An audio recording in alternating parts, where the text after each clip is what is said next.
వల్లూరు నుంచి కడప వైపు వెళ్లే మార్గంలో 11 ఏళ్ల మైనర్ బాలుడు అతని తండ్రి జగన్మోహన్ రెడ్డిని పక్కన కూర్చోబెట్టుకుని ఆటో తోలుతుండగా గమనించిన వల్లూరు ఎస్ఐ శివనాగిరెడ్డి వారిని మంగళవారం పిలిపించి బాలుడికి తండ్రికి కౌన్సిలింగ్ ఇచ్చి మైనర్లు వాహనాలు నడపడం వల్ల ప్రమాదాలు సంభవించే అవకాశం ఉందని, ఇది మోటార్ వెహికల్ యాక్ట్ ప్రకారం నేరమని వివరించారు.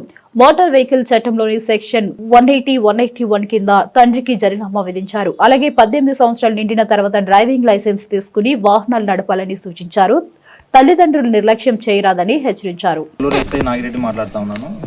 నిన్న ఏదైతే వల్లూరు నుంచి కడప మీద ఒక మైనర్ బాలుడితో ఏపీ 39 TK0541 అనే ఆటో యొక్క ఓనర్ జగన్మోహన్ రెడ్డి అనే పర్సన్ ఎవరైతే వాళ్ళ కొడుకు 11 సంవత్సరాల బాలుడితో ఆటో తోలించాడో అతన్ని ఈరోజు పిలిపించి కౌన్సిలింగ్ చేసి, అదేవిధంగా సెక్షన్ 180, 181 మోటార్ వెహికల్ యాక్ట్ చట్టం కింద ఫైన్ విధించి ఏదైతే ఉందో ఆ బాలుడికి అదే అతని తండ్రికి కౌన్సిలింగ్ చేసి ఈరోజు పంపించడం అయినది.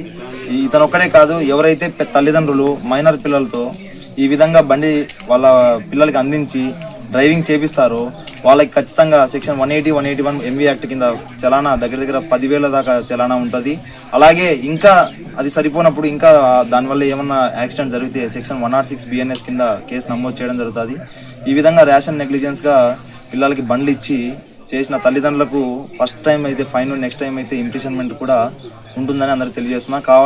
కావున ప్రజలు ఎవరైతే ఉన్నారో వాళ్ళ పిల్లల్ని మైనర్ 18 ఇయర్స్ దాటి వాళ్ళకి డ్రైవింగ్ లైసెన్స్ వచ్చేంత వరకు కూడా బండ్లు ఎవరు ఇవ్వకూడదని చెప్పేసి సగౌరవంగా కోరుకుంటున్నాను. థ్యాంక్ యూ అందరికీ.